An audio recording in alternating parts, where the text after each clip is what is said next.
ابھی جیسے ہمارے یہ سیف اللہ بھائی نے پوچھا کہ نارنگ منڈی سے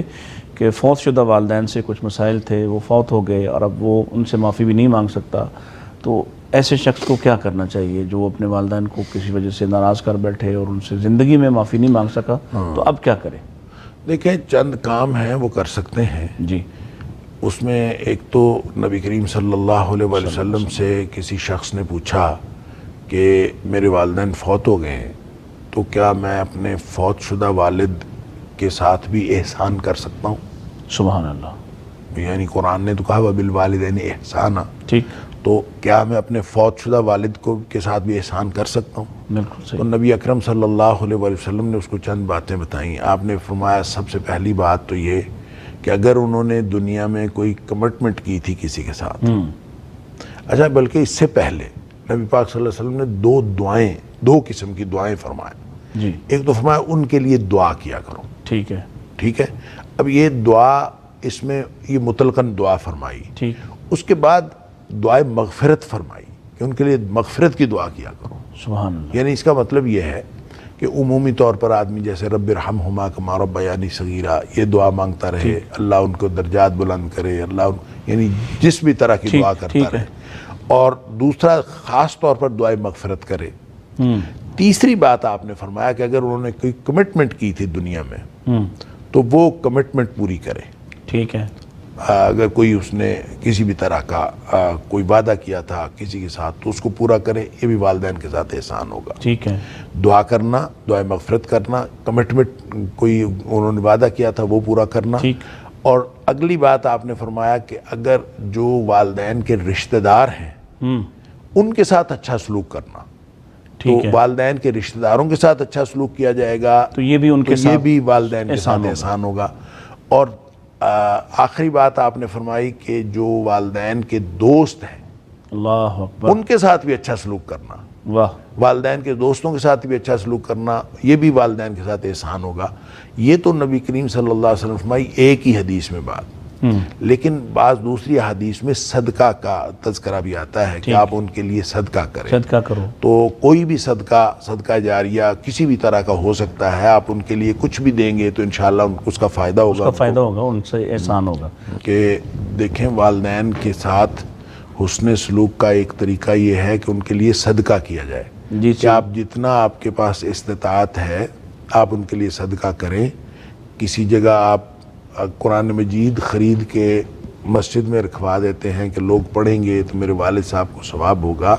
تو یہ بھی صدقہ ہے۔ آپ مسجدوں میں صفیں رکھوا دیتے ہیں، مسجد بنوا دیتے ہیں، کوئی کہیں نلکا لگوا دیتے ہیں، اس طرح کا کوئی بھی کام جو ہوتا ہے صدقہ جاریہ ہے۔ بلکہ پانی کے صدقے کو تو پانی کا صدقہ تو سب سے اچھا صدقہ ہے۔ تو کوئی صحابی آئے بھی تھے جنہوں نے پوچھا، ہاں جی، تو نبی کریم صلی اللہ علیہ وسلم نے فرمایا کہ پانی کا صدقہ جو ہے سب سے اچھا صدقہ ہے، تو لہٰذا پانی کا صدقہ کریں یا نلکا لگوا دیں، کوئی اس طرح کا کام، تو صدقہ جو والدین کے لیے کریں یہ بھی ان کو فائدہ دے گا۔ تو ان سارے کاموں میں سے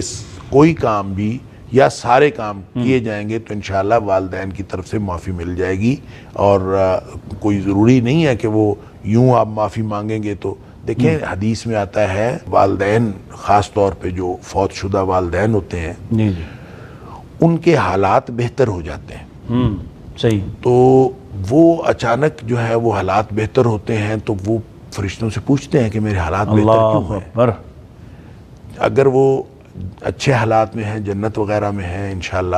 تو ان کے درجات بلند ہوتے ہیں، اور اگر اللہ نخواستہ وہ کسی برے حالات میں ہیں تو ان کے عذاب میں تخفیف ہو جاتی ہے، ختم ہو جاتا ہے۔ تو دونوں صورتوں میں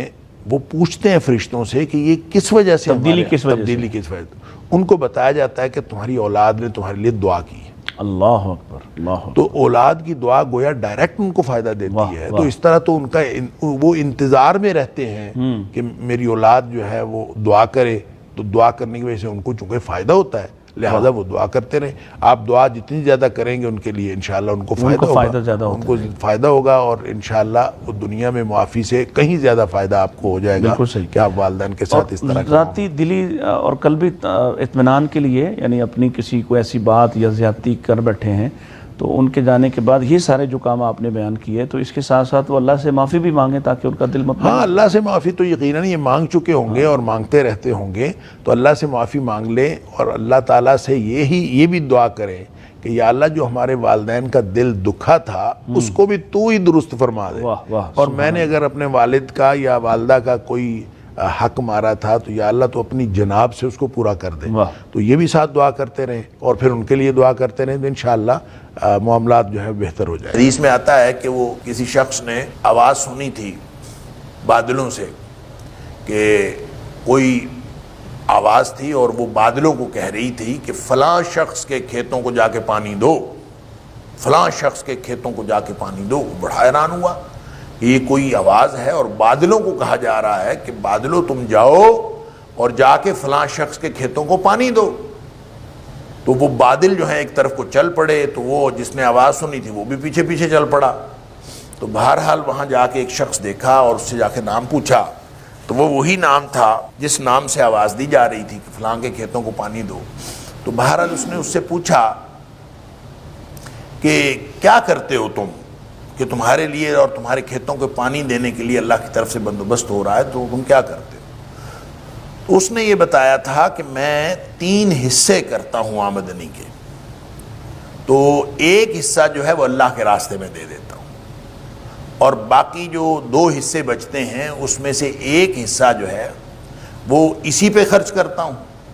یعنی باغ کو دوبارہ جو ہے وہ اس کی ریہیبلیٹیشن کے لیے اور اس کے ترقی کے لیے اسی کے اوپر خرچ کرتا ہوں، اور ایک حصہ جو ہے وہ اپنے لیے اور اپنے گھر والوں کے لیے رکھتا ہوں۔ اس طرح سے میں نے 3 حصے کیے ہیں۔ تو یہ گویا اس نے خود سے مقرر کیا تھا، تو اس کی اللہ کے ہاں پسندیدگی کا عالم یہ ہے کہ اللہ تعالیٰ کی طرف سے بادل کو حکم ہو رہا ہے، اور وہ ہمیں بتایا گیا باقاعدہ، اور اس لیے بتایا گیا کہ تاکہ لوگوں کو معلوم ہو کہ اگر کوئی شخص اس طرح سے حصے داری بنا لے تو وہ اللہ کو بہت پسند ہے۔